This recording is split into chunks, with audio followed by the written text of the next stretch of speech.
Okay. How many of you are doing home shows regularly? Okay. How many are not doing home shows regularly? You're not, Bob? Well, You're do one a year. One a year. Why aren't you doing more? Wasn't in the budget. Okay, not in the budget, and that's actually a big reason. Is that sometimes not cost effective. Jerry, are you guys doing them? How many are you doing? We do.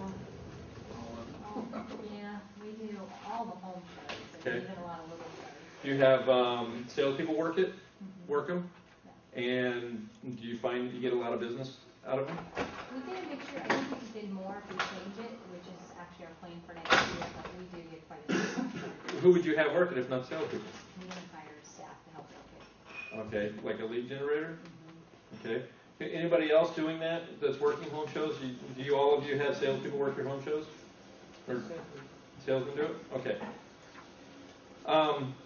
What's it good for, say, a 3-day show, Friday, Saturday, Sunday? What's a good amount of leads that you can expect out of a show?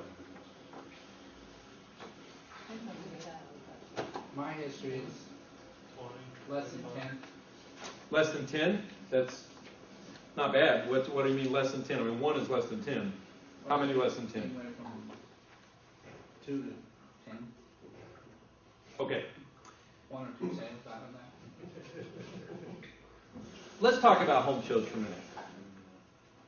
For the extra about 30 minutes. Because I think this is crucial. I think home shows are great to do. I think most people do them wrong. Not everybody. Some of you may be doing them right. And if you are, then probably a lot of what I talk about over the next half hour is going to make sense to you. Or you go, oh yeah, we're doing that. It may just reaffirm what you're doing. But here's what happens. How many of you have been to a home show, not to work it, but just gone for your own purpose, for your own reason? What were you shopping for, Keith? Actually, I was kind of shopping to see shopping the show. See what we're going to next. Okay, forget the water treatment industry. Who's been there because you were kind of interested in something for your own business? What did you do, Chris? Decks. Deck. You were looking at decks? Yeah. Okay. Anybody else? Landscaping. Landscaping. Okay. Go ahead. Here's what I think happens at home shows. You got this big home and garden show. Saturday morning, a little rainy, a little misty. Look at the wife. What are we going to do today? I don't know. What do you want to do? I don't know. I really don't feel like doing too much. You know what? Let's go to that home show. They get that. We kind of need to start getting an idea of what we're going to do with the bathroom. We're going to remodel that anyway. So let's go look and see what they have with this tile, the cabinet, stuff like that. We need to remodel that bathroom. Okay. So let's pack up the kids, get them in the car, go pay $7 for parking, right? And go to the home show on a Saturday. So you walk in, and they give you the big bag from the bank or whatever, right? First thing. And that bag is designed to carry all the literature that you're going to gather. Now, why does that bag get so full? Because you really want the pins or the gadgets, okay? And you cannot exactly walk up and grab a set of golf tees and not feel guilty unless you also grab literature, right? Because that's what happens, right? I'm walking up and I'm at the home show and I want to, I might look at that pen. Now Pat's going, can I answer a question for you? Just look. You know what? If it's okay, I'm just going to grab this literature and a pen. Right? And I show in the bag. All right. Okay. Oh, sorry, man. Okay. So I got the literature, right? Now there are occasions. Let's see. Pat works at a countertop, bathroom, kitchen countertop company. Okay. And there are occasions that I might actually be interested. Now I'm probably 6-8 months away from remodeling my bathroom yet. I'm just getting some ideas, and it was something to do on a rainy Saturday, right? So I'm going up there and I'm talking to Pat, and I really am interested. So Pat's talking to me about it. What makes your countertops better than everybody else's? Oh, they're this, blah, blah, blah. We're going to get to that in a minute. But blah, blah, blah, blah, blah. They're great, they're great. Okay, here's some literature. Thanks for the card. Okay, thanks. All right. Now I put that. Now, kids are starting to get upset because I don't know why, but they're not interested in this stuff. Okay, and I've already bought them nachos and a thing of popcorn and a thing of roasted almonds, but the little bastards won't shut up. They're still... I mean, my wonderful kids are still like all over me, bored off their gourd, right? Sorry, I don't really think that about my kids. But, I mean, they're bored off their gourds. I mean, really, what kids would like going to these things? And okay, I'm getting kind of irritable because, you know what? There are pushy salespeople everywhere at this. Every time I walk down these aisles, somebody it's like a carnival. Come play the game, step right up, let me guess your weight, right? That's what you want spine straightened, sir? No, thank you. My spine is fine, thanks. Okay, you got the guy up there selling that thing that is almost at every home show that's supposed to get all the cat hair out of the carpet, without having you see that guy with the mic? Yeah, come right up and demonstrate. He's got the little square. Look how easy it comes out, What you don't know is that guy could run a 30-mile marathon and not sweat because you take that thing home, you're working your butt off trying to get the dog hair out of the carpet without a vacuum cleaner. I mean, they don't tell you about that part. But that's what you go through. So now, at the end of the day, I've got lots of gadgets, lots of letter openers, lots of things like that, lots of really cool things. I'm exhausted, and I really don't feel like going through the stuff. Even the stuff that I had full intention of reading, Pat's brochures and everybody else's, all the stuff I had full intentions of reading, it gets set right on the kitchen counter.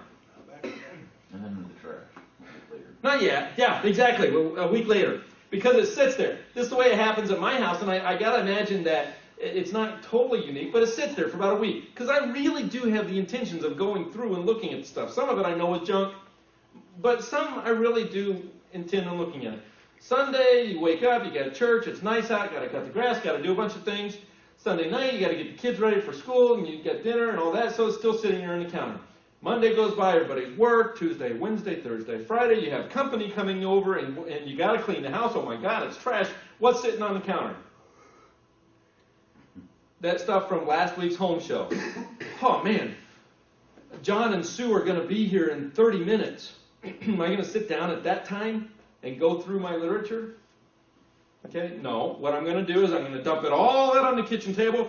Kids, come over here and grab anything that looks cool. Refrigerator magnet, golf tees, pin, letter opener, chip clips, right? All that stuff. And then you take that stuff, you divvy it up in drawers, and then what happens to the literally hundreds of dollars of paper that it was in that bag with all those gadgets? Okay, round five. Who orders literature for home shows in here? Anybody? Jerry, do you? You do, Ryan? How much money do you spend on a nice trifold brochure? 25 to 32 cents a piece. Oh, at least. Some of this stuff's like $1.20, $1.50 a piece. Some of this stuff's outrageously expensive. So, I mean, there's tons and tons of money that literally goes in the trash from after those home shows. Would you all agree that that is a common scenario? Is what happens with home shows? How many of you have a chip clip in your kitchen drawer right now that has some writing on it, but you have no clue what it says on it? I know I do. I got probably 3 or 4 from home shows, and I couldn't tell you one of them what they say right now. Not a one. We'll get to that in a minute. Okay. What kind of home shows are we doing? What kind of home show? You guys are doing pretty much everything. Health and fitness shows. Makes sense to do health and fitness shows. Water's a big deal, especially with reverse osmosis systems. Although the health and fitness shows, they seem to bring out the fruitcakes, in my opinion, because you get the 800-pound person wearing spandex who read an Amway brochure and thinks they know everything about water, right? You guys know those people? And they're always standing there talking to you, trying to convince you that they know more than you do when there's an actual qualified person standing behind them waiting to talk to you. But you still got to do them, health and fitness shows. Home and garden, builder shows, home improvement, mall, okay? What do you put in the booth? How much equipment do you guys put in the booth? We put very little. Good for you. We scaled way down. Good for you. Softener Excellent. and RO, that's it. Softener RO. Softener and RO, that's as well. I can't tell you how many times I've seen people, first off, when you're setting up and tearing down, that's a pain in the butt to have to haul a bunch of equipment. But let me ask you this. What are you selling at the home shows? Appointments. Appointments. Are you going to sell equipment? Are you going to sell a softener? Okay, no. We'll get back to that in a minute. What type of equipment? I think one softener, one RO. If you have something that looks a little unique that you can grab the attention, perfect. How much literature do you put? And we just talked about what happens with most of the literature. Very little. We take our old literature. Old literature, or a photocopy of something. You save the good brochures for the people that set the appointment that are actually qualified, that you've talked to. But mostly, what you leave on the table is a photocopied, something photocopied that you can put out there that has, just a flyer that has free water softener checkup or a coupon or something like that on there. Okay? And what type of literature is as inexpensive as you can get?